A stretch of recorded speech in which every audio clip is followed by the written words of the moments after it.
Doeg. B, Doeg.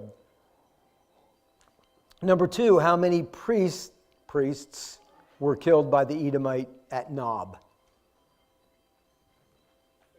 85. C, 85. The overall theme of Psalm 52 is? B, or no, not B. Anyone else? A, the steadfast love of God. A. Number 4, what was the name of the evangelist who preached in the oil fields of Borger, Texas?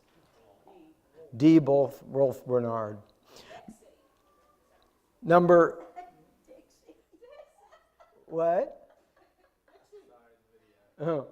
Number 5, the man who does not make God his refuge trusts in B, his abundance of riches.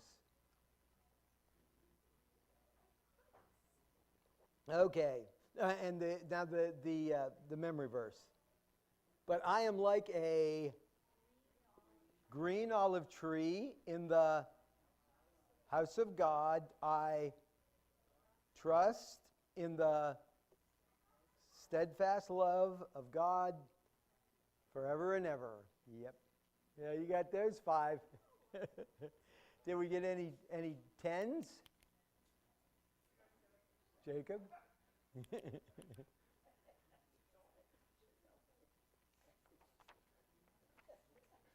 Okay, your first April Fools is that today is actually not April Fools. Okay, so April Fools, day early. But we're going to look at a passage from Scripture that is, it's interesting as we go through the Psalms because we run into texts that probably we wouldn't normally be able to say, oh, that's Psalm 53. But when we hear it, we recognize it. We recognize it as a passage that comes somewhere from Scripture. And so tonight we're going to look at the idea of atheism. That is, the denial that God exists, and what the result of that is. I think some really interesting things, and I think especially relevant today, because I think around the world we're reaping the reward, the punishment, that whatever it is, for a denial of the existence of God. And I think much of what we're seeing worldwide, but much of what we see in our country is what happens when people deny that God even exists. And so we're going to be looking at that here in Psalm 53 tonight. So beginning there in verse 1, it says, to the choir master, according to Mahalath and Maskil of David, the fool says in his heart, there is no God. They are corrupt, doing abominable iniquity. There is none who does good. God looks down from heavens on the children of man to see if there are any who understand, who seek after God. And so we're going to start with that. And it is that it is interesting description here that the fool says, where does the fool speak from here? The fool says there is no God, but where does that originate in the fool? In his heart. And I think that's kind of interesting that would be the wording that the psalmist would use. Because when we think about atheism, where do we usually connect atheism with in the person? Their brain, their intellect, their thought. In fact, that would be what they would say. That a person who would view themselves as an intellectual would say, well, there's no evidence of God. We can't see God. God doesn't exist. And so the atheist will pride themselves in their intellect. Now I think oftentimes that's just an arrogant, in fact, their atheism might simply be a means of making them feel better about their intellect. It's not that they're especially smart, they're especially intelligent, but they like to think that they are, and so they like to think that they are, so they have to carry out this idea that God doesn't exist. But the psalmist says that this originates in the heart. This is from the heart, not the mind. And what does that say to you about atheism, at least from the perspective of the psalmist? If it originates in the heart, if the fool says in his heart that there is no God, what does that tell you about the whole idea of the atheist and his belief system? I would say the opposite, Fred. I'd say the opposite of that. Fred said it's all in his mind. But in truth, it's not all in his mind. It's originating somewhere else. It's originating in the heart. So what's the difference between that from the heart and the mind? If he doesn't just say in his mind or from his lips, but he says from his heart, what do we usually connect with the heart? Yeah, a more emotional kind of response. That's exactly it. And so what our first point is that atheism involves more than just the intellect. It involves the heart. So when think about your what you would say. Well, my heart told me to do this, or anytime someone would use the heart as a means of communicating what their actions, would we think simply in terms of, well, I thought through this, I studied this. Yeah, it's how I would feel. This is my feeling. And so when the psalmist says that the atheist, or the fool is what he's going to refer to him as, when he says this in his heart that there is no God, that the motivation behind this, the reasoning behind this, is that it isn't reasoning, it's emotion. It's what he feels. That's how he feels. Now, why would I be motivated to feel that way? Why would I ever be motivated? I mean, first of all, I could be motivated to believe in God. Let's begin with that. What would motivate you to believe in God? I mean, let's remove any possibility that we know God exists or we know God doesn't exist. Why would someone be like, you know what, I want to get to know God? Would you say? Okay, love, okay? What other reasons? Fear, certainly fear, because, well, if God holds eternity in his hands, if God exists, he holds eternity in, then I want to know God. And so I'm motivated in that way. So these things that motivate me to act in a certain way. So what would motivate somebody to say there is no God? Well, that's certainly, there are people that behave in that way. It's a point of contention. It's a way of starting an argument. I think there are people that are like that. But what other kind of feelings, emotions would cause somebody to say there is no God? Despair? And so explain it to me, Joel. Despair would cause me to say there is no God.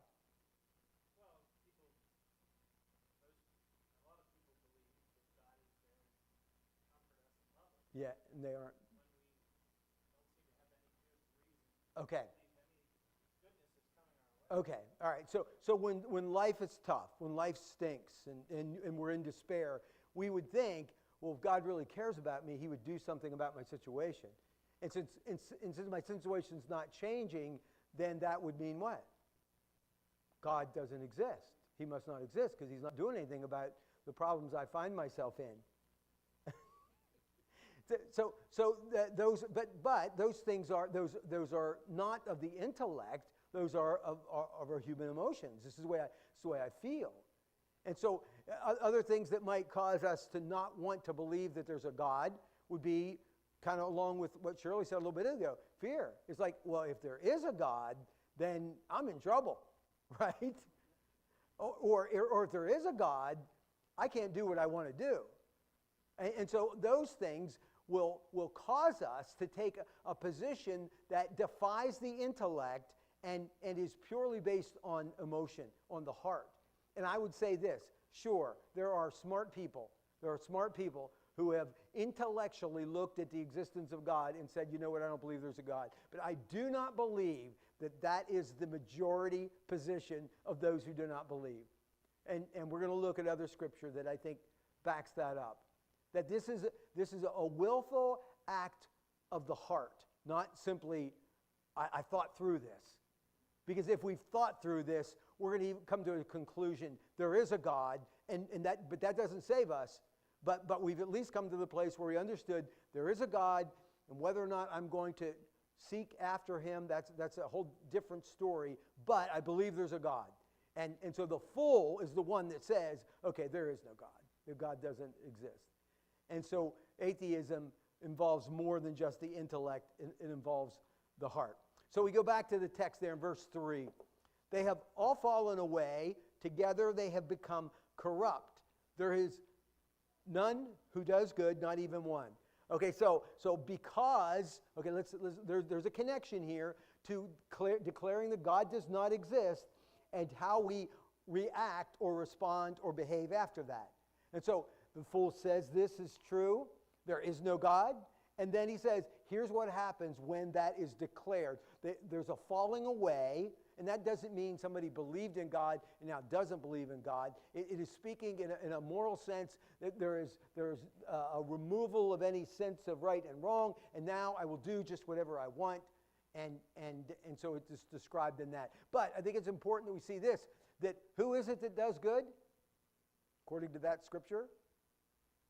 No one. Nobody does. So now we've encompassed more than simply the atheist. We've encompassed who else? Us, everyone else. So no one. Okay. So in some way, this spirit of atheism, if we can call it that, this denial of the existence of God has permeated all of us in some way. We all bear a little bit of that in our life in some fashion. We have been tainted by this in some way. And so I think it's why, even as Christians who have a confident assertion that I am saved and I'm going to heaven, there are still moments in our life where we would think, well, what if God doesn't exist? What if I've just got this all wrong? We still have moments of doubt that we all will encounter at one time or another, because we have all been tainted with that corrupted, sinful self, human condition that will affect all of us, not simply those who've declared God doesn't exist. We've all been affected by it in some way.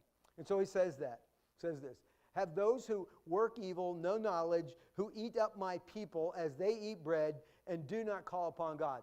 And so he has some kind of weird scripture here, they eat up my people.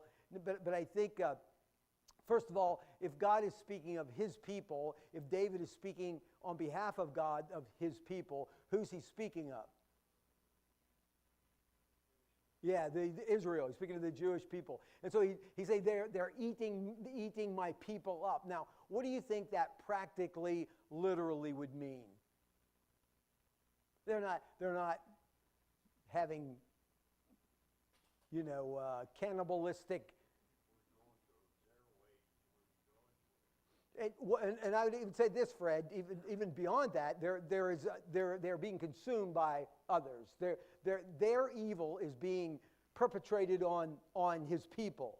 And so Israel, the history of Israel was what? It was, the Assyrians took them captive, the Babylonians, which transferred into the Medes, the Persians, the Greeks, the Romans, their people, Germany and World War II, his people, and then ultimately the church Christians have been consumed,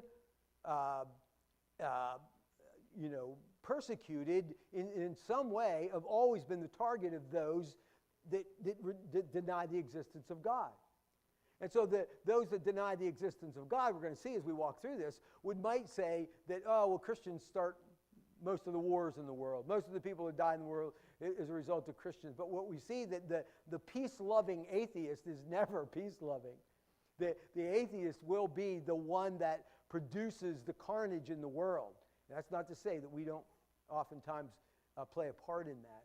But still, this consuming, this eating, this evil that's being perpetrated on God's people as a result of that. Verse 5 then says this, there they are in great terror where there is no terror. All right, so talking about those, the fool that says there is no God is in terror when there is no terror. And so what is he describing there?